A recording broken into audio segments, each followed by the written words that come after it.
Hello guys, so welcome back to my channel. This is Tia and how are you all? तो ये वाला video ना थोड़ा सा मेसी होने वाला है क्योंकि इसमें 3-4 दिन की क्लिप्स एडेड है। और हाँ, ये वाला क्लिप है जब मैं साइंस का बैकलॉग कंप्लीट कर रही थी। एक्चुअली मेरा ना मेटल्स और नॉन मेटल्स में बैकलॉग बन गया था। इनफैक्ट मेरा मैथ, साइंस, एसएसटी सब में बैकलॉग बन गया था। तो मैंने मैथ्स में तो मेरा एक ही था, एपी का लेक्चर नंबर 5 वो मेरा हो गया। तो मेरा साइंस में सिर्फ एक ही चैप्टर का बैकलॉग रहता था, जो मेटल्स और नॉन मेटल्स वाला। तो वो मैं इधर कर रही थी एंड मुझे लेक्चर नंबर तो याद नहीं है क्योंकि ये संडे की क्लिप है।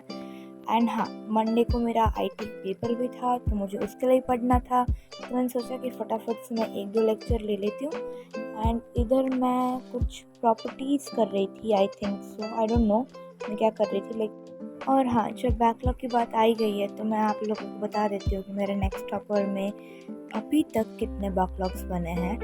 तो अगर मैं 3 मेन सब्जेक्ट्स की बात करूँ तो मेरा मैथ्स में एपी हो गया था, मतलब मैथ्स में तो मेरा कोई भी बैकलॉग नहीं है थैंकफुली। एंड साइंस में भी मेरा कोई बैकलॉग नहीं है, उसमें मैं अच्छे से कर रही हूँ। एसएसटी में मेरा सेक्टर्स ऑफ इंडियन इकोनॉमी वाला बैकलॉग था एंड अभी मैं उसको कंप्लीट कर रही हूँ।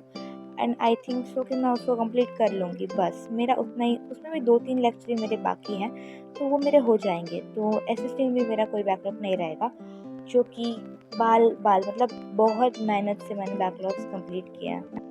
और हाँ, इंग्लिश हिंदी के लेक्चर तो तभी लेती हूँ जब मेरे को उस चैप्टर को अच्छी तरह से पढ़ना होता है। तो जब मेरे को ज़रूरत होती है तो मैं उस लेक्चर को ले लेती हूँ और बाकी उसके बाद चलता रहता है ऐसे। और हाँ, ये रही मेरी साइंस के मेटल्स एंड नॉन मेटल्स की नोट्स।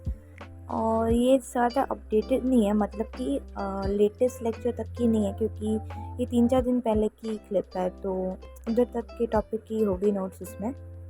और इसमें मेरी रिएक्टिविटी सीरीज ना बाकी थी जो कि मैं अभी आगे लिखने वाली हूँ। तो here is the most awaited part of the video, strategy for August. तो यहाँ पे क्या है कि अभी ना, मतलब मैंने स्ट्रैटेजी तो बनाना शुरू कर दिया और लेजिट बता रही हूँ मैं, सच लिटरली मैं इतनी ऑनेस्ट हो रही हूँ, मुझे इस स्ट्रैटेजी को बनाने में 3 दिन लगे थे। मैं रोज़ 1 घंटा 1.5 घंटा सोचती रहती थी मैं कैसे करूँ, क्या करूँ, कौन से चैप्टर कब रखूँ, कैसे करूँ। मतलब मुझे इतना सोचना पड़ा है ना इस स्ट्रैटेजी को बनाने में, और अगर मैं इसको फॉलो ना कर पाई ना तो पता नहीं मेरा क्या ही होगा। लेकिन लेट्स बी पॉजिटिव एंड मैं बता रही हूँ कि ये स्ट्रैटेजी मैं हाफ ईयरली के ही बना रही हूँ। मतलब मेरे चैप्टर्स जो हो गए उसका कैसे रिवीजन करना है, जो नहीं हुआ उसको कैसे पढ़ना है और फिर उसका भी कैसे रिवीजन करना है, मैंने सब कुछ इसमें इंक्लूड किया है। मैं कब कौन सा क्या करूँगी वो मैं अभी आगे बताती हूँ।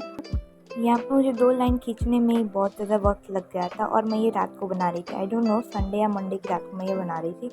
और हाँ, जो आपको ये सामने बुक दिख रही है ना, उसमें मैंने सब कुछ ऐसे रफ में प्लान कर रखा था कि मैं ऐसे ऐसे करूँगी।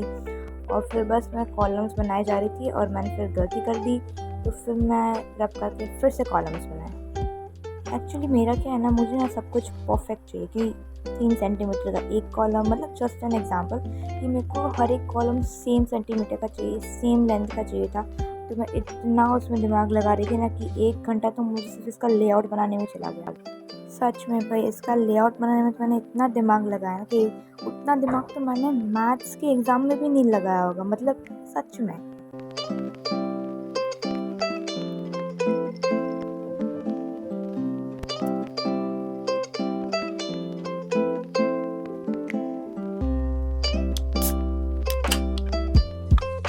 So here is the layout and हाँ, यहाँ पे 7 मतलब वो कॉलम है एंड जो एक बड़ा वाला कॉलम मैंने साइड में रखा है वो जस्ट नोट्स के लिए रखा है ऐसे।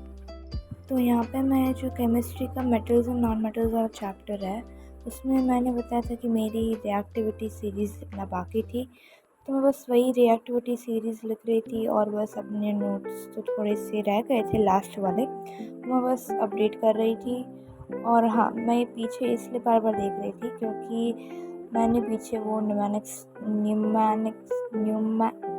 आई डोंट नो उसको क्या बोलते हैं। तो मैं मतलब, अरे यार, वो ख़त्म करने के बाद मैं बैठ गई थी अपना स्कूल का होमवर्क करने।